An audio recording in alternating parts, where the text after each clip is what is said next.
की ओर से कई गरीब, बेसहारा और लाचार लोगों की मदद ली जा रही है। चैरिटेबल ट्रस्ट की पहल पर न सिर्फ 18 दिव्यांग लोगों की जिंदगी बदल गई, बल्कि कैंसर से जूझ रहे लोगों का भी इलाज संभव हो सका है।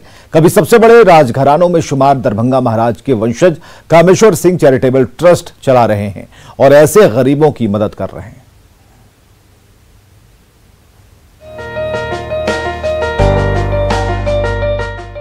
दरभंगा राजघराना, कभी सबसे बड़े राजघराने में शुमार रहा ये परिवार आज भी अपनी दिलेरी के लिए जाना जाता है। राज परिवार से जुड़े लोगों ने महाराजा धीराज कामेश्वर सिंह चैरिटेबल ट्रस्ट का गठन किया है। ये ट्रस्ट इलाके के गरीब और बेसहारा लोगों के लिए अब वरदान साबित हो रहा है। महाराजा कामेश्वर सिंह की 127वीं जयंती पर राज परिवार ने दिव्यांगों की मदद के लिए काम करने का संकल्प लिया, जिसके तहत दिव्यांग लोगों को कृत्रिम हाथ और पांव लगाकर उनकी अंधेरी जिंदगी में रोशनी भरने की कोशिश की गई है। बहेरी के रहने वाले एक दिव्यांग के दोनों पैर और एक हाथ 2 साल पहले हादसे में कट गए थे, लेकिन राज परिवार की पहल ने आज इन्हें जिंदगी की नई ताकत दी है। राज परिवार के लिए तो यही कहूंगा कि सर, मेरे लिए तो भगवान साबित हुए।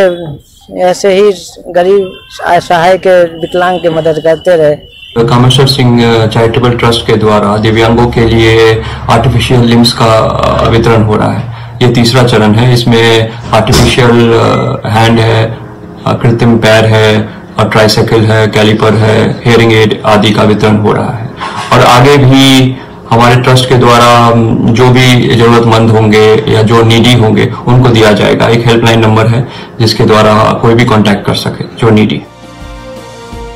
18 दिव्यांग लोगों को राज परिवार की ओर से ट्राइसाइकिल दी गई, तो 2 बेसहारा कैंसर मरीजों को इलाज के लिए पटना के महावीर कैंसर संस्थान भेजा गया है। महाराजा धीराज कामेश्वर सिंह चैरिटेबल ट्रस्ट से जुड़े लोग बताते हैं कि गरीबों के लिए सहायता का अभियान लगातार जारी रहने वाला है। आज 23 आदमी को कृत्रिम हाथ पांव लगा दिया जा रहा है। 23 आदमी है और 18 आदमी को ट्राइसाइकिल आज फिर दिया जा रहा है, वितरण किया जा रहा है। तो कैंसर की बात हो रही है, वो जो संक्रमित है, जी, क्या कहना है आपका? उसमें अभी हमने 2 कैंसर पेशेंट को हमने चूज किया है, जो हम अपने खर्च उनको अभी पटना भेजने जा रहे हैं महावीर अस्पताल में, जिनके अटेंडर यहाँ आए हुए हैं कि ये है। इस राजघराने की दीवारें जितनी लंबी हैं, उतना ही बड़ा दिल है राजघराने से जुड़े लोगों का।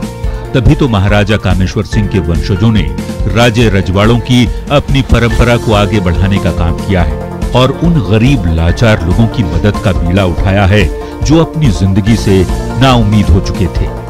विपिन कुमार, न्यूज़ 18, दरभंगा। और अब बात कोयलांचल धनबाद के उस मैथन डैम की, जिसे झारखंड का कश्मीर वाला डैम भी कहा जाता है। ऐसा इसलिए क्योंकि अपनी प्राकृतिक खूबसूरती के चलते हर साल नए साल के स्वागत में बड़ी संख्या में सैलानी यहां आते हैं।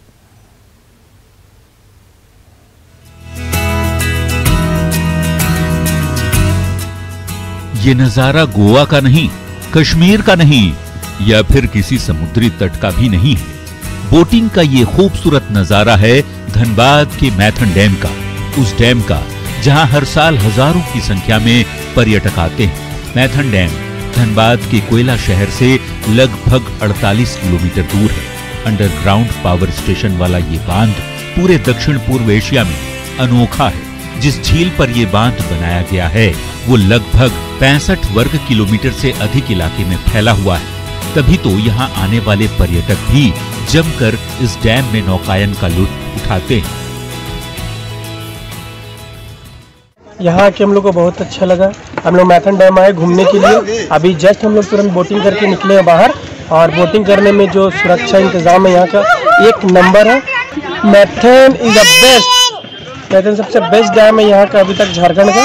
यहाँ घूमने में बहुत मजा आता है और आप लोग से भी अनुरोध है कि आप लोग भी आइए अपने सारे फैमिली को लेके और यहाँ घूमिए और एंजॉय कीजिए। इस डैम की खूबसूरती तो आपको अपनी ओर आकर्षित करती ही है। यहाँ के मिलेनियम पार्क का नजारा भी अनूठा है। दामोदर वैली कॉरपोरेशन की ओर से नए साल के स्वागत की तैयारियां अंतिम दौर में की जा रही हैं, तो वहीं यहाँ आने वाले पर्यटकों की सुरक्षा का भी खास ख्याल रखा जा रहा है। साल मैदान में ठंडा का टाइम में घूमने आते हैं। बहुत ही अच्छा लगता है, बहुत ही मतलब अच्छा आयोजन किया हुआ रहता है। यहाँ पर सेफ्टी सिक्योरिटी के लिए पुलिस प्रशासन भी रहता है और फिर जैसे कि कोई बच्चा गिर ना जाए इसलिए यहाँ पर सब कुछ रेलिंग दिया हुआ है। चाहे बोटिंग का नजारा हो या मिलेनियम पार्क की खूबसूरती की बात हो, मनमोहक दृश्य आपको जरूर अपनी ओर खींचे ले आएंगे। भले ही कोरोना काल में ये डैम सुनसान पड़ा रहा हो, लेकिन रंग बिरंगे फूल और बच्चों के लिए बनाया गया ये बेहद खूबसूरत पार्क अब पूरी तरह से तैयार है। तो आप भी चले आइए इस डैम का दीदार करने, ताकि नए साल का इस्तकबाल अनोखे अंदाज में कर सकें। न्यूज़ 18 के लिए धनबाद से संजय गुप्ता की रिपोर्ट। इधर गुमला का खूबसूरत मरसरिया डैम नए साल में पर्यटकों को अपनी तरफ बुला रहा है, तो इस इलाके की मनोरम प्राकृतिक छटा बड़े बड़े टूरिस्ट स्पॉट को मात देती है।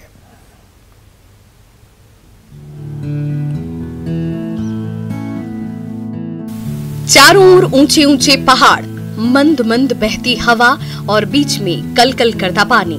गुमला के मरसरिया डैम की इन खूबसूरत वादियों में भला कौन नहीं खो जाना चाहेगा। गुमला जिला मुख्यालय से कई किलोमीटर लंबा सफर तय कर जब थके हारे सैलानी पहाड़ों की गोद में बसे मरसरिया डैम पहुंचते हैं, तो यहाँ के दिलकश छटा में उनकी सारी थकान गायब हो जाती है। अच्छा खासा एक स्कोप है फ्यूचर में एक टूरिज्म स्पॉट बनने का। अभी भी आजकल बहुत बाहर से आते हैं। Even if officers from Ranchi also so many have visited here. प्रकृति की गोद में बसे मरसरिया डैम में क्या नहीं है। यहाँ के अद्भुत प्राकृतिक छटा और मनोरम नजारे देश के बड़े बड़े टूरिस्ट स्पॉट्स को मात देते हैं, लेकिन पक्की सड़क और घूमने फिरने का बेहतर इंतजाम नहीं होने की वजह से यहाँ पहुँचने वाले पर्यटकों को खासी परेशानी होती है। ये रोड जो मेन रोड से अंदर घुसते हैं डैम तक, ये आने का ये कच्ची सड़क है और खराब है। इसको हम लोग ठीक करवाएंगे और पर्यटन के दृष्टिकोण से हम लोग और भी यहाँ पर काम करवाएंगे। जाहिर है मरसरिया डैम की वादियों को प्रकृति ने बड़ी फुर्सत से संवारा है। सड़क और नौका विहार जैसी बुनियादी सुविधाएं बहाल हो जाएं, तो यहाँ पर्यटकों का तांता लगते देर नहीं लगेगी। सुशील सिंह, न्यूज़ 18 गुमला। इधर पटना के जू में दिनों दिन पर्यटकों की तादाद बढ़ती जा रही है। कोरोना काल में घर पर लंबा समय गुजार चुके सैलानी नए साल पर तफरीह करने पटना जू पहुंच रहे हैं। नए साल में ज्यादा दिन नहीं रह गए, तो पटना का दिल कहा जाने वाला पटना जू अभी से पर्यटकों की चहल पहल से गुलजार हो उठा है। पुराने साल की विदाई और नए साल के स्वागत के लिए यहाँ हर दिन सैलानियों का तांता लगा रहता है। कोरोना काल में लंबे समय तक घरों में कैद रहे लोग पिकनिक मनाने के लिए परिजनों और मित्रों के साथ पटना जू पहुंचने लगे हैं। बहुत मजा आया यहाँ आने के बाद, और एक साल से तो एकदम लॉकडाउन के कारण मन उब गया था थोड़ा, तो यहाँ आने के बाद इतना मजा आया कि अब लग रहा है नया साल का तैयारी चल रहा है बहुत अच्छे से, और यहाँ पिकनिक मनाने का भी उम्मीद लग रहा है कि हो सकता है इस बार न्यू ईयर का कुछ पिकनिक। तो पटना जू भी सैलानियों का दिल खोल कर स्वागत करता नजर आ रहा है। इस बार कई नए मेहमान तो आकर्षण का केंद्र होंगे ही।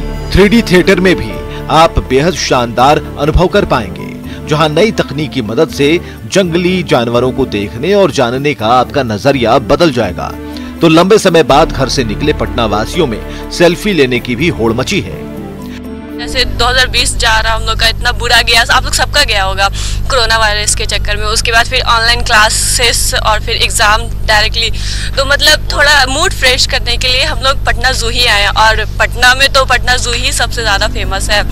तो देर किस बात की है, घर से निकलिए और नई तकनीक नए आकर्षण से लैस पटना जू का रुख कीजिए। यकीनन नए साल में पटना जू का दौरा आपके लिए बेहद यादगार साबित होगा। रजनीश, न्यूज़ 18 पटना। और सासाराम के हैंगिंग ब्रिज के जरिए तुतला भवानी मंदिर जाने वाले सैलानियों की तादाद बढ़ती जा रही है, तो पर्यटकों के लिए भी ये आकर्षण का केंद्र बन गया है।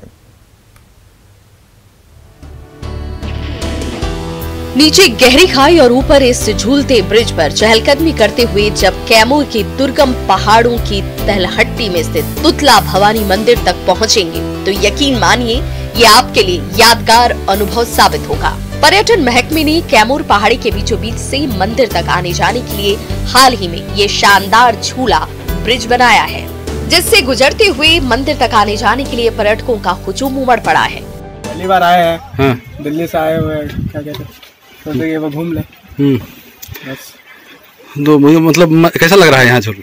बहुत अच्छा लग रहा है, बहुत अच्छा लग रहा है, पहाड़ी इलाका अच्छा है यहाँ का। सासाराम से 32 किलोमीटर दूर तुतला भवानी मंदिर तक आने जाने के लिए इससे पहले पथरीले रास्तों से गुजरना पड़ता था। कई बार तो हादसे भी हो जाते थे, लेकिन जब से इस इलाके को इको पर्यटक स्थल के रूप में विकसित करने के साथ ही रस्सी के सहारे झूलता हुआ ये ब्रिज बनाया गया, तब से ये इलाका आकर्षण का केंद्र बना हुआ है। कुछ परिवर्तन ही नहीं हुआ था। यहाँ जो साल भर के अंदर ऐसा परिवर्तन हो चुका है कि यहाँ कुछ कहने लग नहीं। यहाँ पे झूला भी इतना बन चुका है ना, यहाँ पे दूर दूर से लोग देखने भी आते हैं, यहाँ का आनंद लेते हैं। तुतला भवानी मंदिर आस्था का केंद्र तो है ही, ये खूबसूरत वादियाँ पर्यटकों को हमेशा से अपनी ओर खींचती रही हैं। ये झूला ब्रिज बन जाने से इस ओर सैलानियों का आकर्षण दिनों दिन बढ़ता जा रहा है। अजीत कुमार, न्यूज़ 18, सासाराम। इन दिनों कड़ाके की ठंड पड़ रही है, लोग खुद को गर्म कपड़ों और अलाव से सर्द मौसम में बचा रहे हैं, लेकिन ऐसे कई गरीब परिवार हैं जिनके लिए ठंड मुसीबत से कम नहीं। और ऐसे जरूरतमंद लोगों की मदद के लिए घाटशिला के एसडीओ ने अभियान चला रखा है। एसडीओ खुद रात के 9 बजे के बाद सड़कों पर निकलते हैं और ठंड से ठिठुर रहे लोगों को कंबल और गर्म कपड़े बांटते हैं।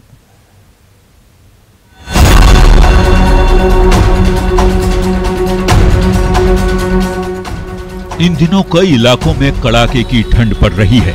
सर्द मौसम में सबसे ज्यादा बुरा हाल उन गरीब लोगों का होता है जिनको रहने को घर नहीं, अपना छत नहीं। ऐसे गरीब और असहाय लोग यूं ही सड़क किनारे फुटपाथ पर किसी तरह कपड़ों को जोड़कर रात गुजारने को मजबूर होते हैं। ये तस्वीरें घाटशिला की हैं, जहां पर एक शेड में ठंड से ठिठुर रहे वृद्ध पर न्यूज़ 18 की नजर पड़ी। कैमरे पर ही सुनिए इनका दर्द, इनकी पीड़ा। कैसा वो ठंडा कैसा है? ठंडा बहुत है वो, आज 4-5 रोज ठंडा गिरा है ना, बहुत जोर। तो कैसे आपको कंबल नहीं है? आपके पास कंबल नहीं है? कंबल नहीं है? नहीं। तो कैसे आप मतलब ऐसे कष्ट रात क्या करेगा, बहुत कष्ट है। लेकिन ऐसे जरूरतमंदों के बीच जिला प्रशासन की टीम एसडीओ के नेतृत्व में निकल पड़ी है सड़क पर।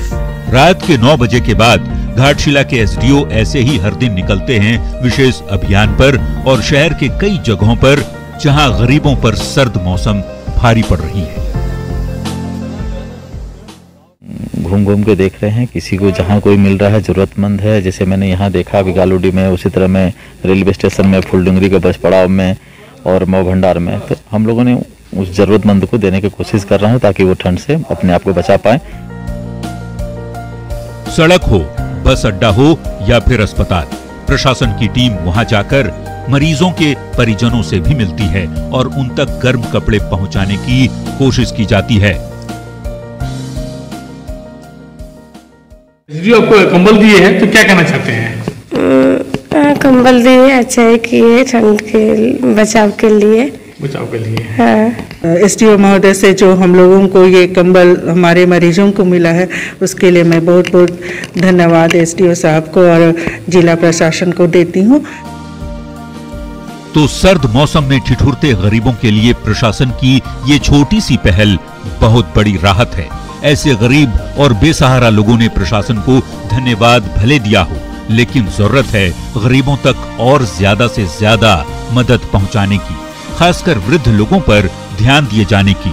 ऐसे में न्यूज़ 18 भी आपसे अपील करता है कि ठंड के मौसम में जरूरतमंदों की मदद अवश्य करें और प्रशासन के साथ खुद की भी सामाजिक जिम्मेदारी निभाएं। प्रभंजन कुमार, न्यूज़ 18 घाटशिला। जमशेदपुर की लाइफलाइन स्वर्णरेखा नदी खतरे में है। भूमाफिया नदी के किनारों पर बड़ी बिल्डिंग बना रहे हैं। ऐसे में नदी की धारा सिकुड़ती जा रही है।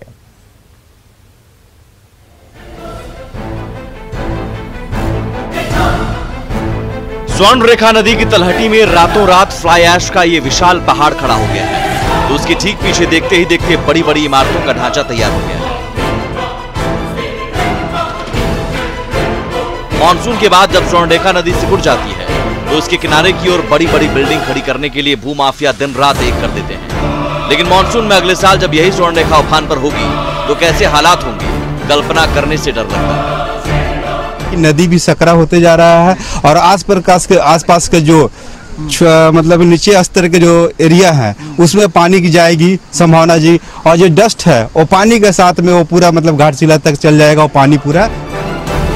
स्वर्ण रेखा नदी जमशेदपुर की लाइफलाइन है, लेकिन ज्यादा मुनाफे के लालच में शातिर भूमाफिया जिस तरह से स्वर्ण रेखा नदी के खाली किनारों पर कब्जा करते जा रहे हैं, उससे लाइफलाइन खतरे में पड़ गई है। अभी नदी नहीं रहा, तालाब बन गया है, यही हम कहेंगे। अब इतना खराब स्थिति हो गया नदी का कि आदमी पानी जो सप्लाई हो रहा है उसमें भी उसका मतलब कि कुछ मात्रा आ रहा है, तो उसमें शरीर भी हानिकारक होता है। स्वर्ण रेखा नदी की बदौलत जमशेदपुर ही नहीं बल्कि आसपास का बड़ा इलाका सालों से आबाद है, लेकिन जब से स्वर्ण रेखा नदी पर भू माफिया की बुरी नजर पड़ी है तब से इसका अस्तित्व खतरे में पड़ गया है। आशीष, न्यूज़ 18, जमशेदपुर। जाने-माने फिल्म अभिनेता पंकज त्रिपाठी इन दिन गोपालगंज में अपनों के बीच छुट्टियां मना रहे हैं, तो उनकी एक झलक पाने के लिए प्रशंसकों का तांता लगा है। दमदार अभिनय से दर्शकों के दिल पर छाप छोड़ चुके गोपालगंज के मिट्टी के लाल पंकज त्रिपाठी इन दिनों अपने पैतृक गांव में परिजनों के बीच छुट्टियां गुजार रहे हैं, तो उन्हें देखने और सुनने के लिए उनके प्रशंसकों का तांता लगा हुआ है। कुछ प्रशंसक उनके साथ सेल्फी खिंचवा रहे हैं, तो कोई उनकी एक झलक पाने को बेताब है। लंबे समय बाद माता पिता के बीच पहुंचकर पंकज त्रिपाठी बेहद खुश नजर आ रहे हैं। कुछ नहीं होता है, हम गांव में माँ बाबूजी से मिलने आए थे। ये मुंबई में ऐसा ओस नहीं दिखता है, फॉग, इतनी ठंड। तो बहुत सालों बाद ठंड का आनंद लेने आए थे, छुट्टियां थी, तो बहुत ही निजी एक यात्रा है माँ पिताजी से मिलने की। लंबे समय से बॉलीवुड में व्यस्तता पंकज त्रिपाठी को अपनी मिट्टी से दूर किए हुए थी। अब जाकर उन्हें अपने गांव बेलसंड आने का मौका मिला है, तो प्रशंसकों की फौज उनका पीछा नहीं छोड़ रही है।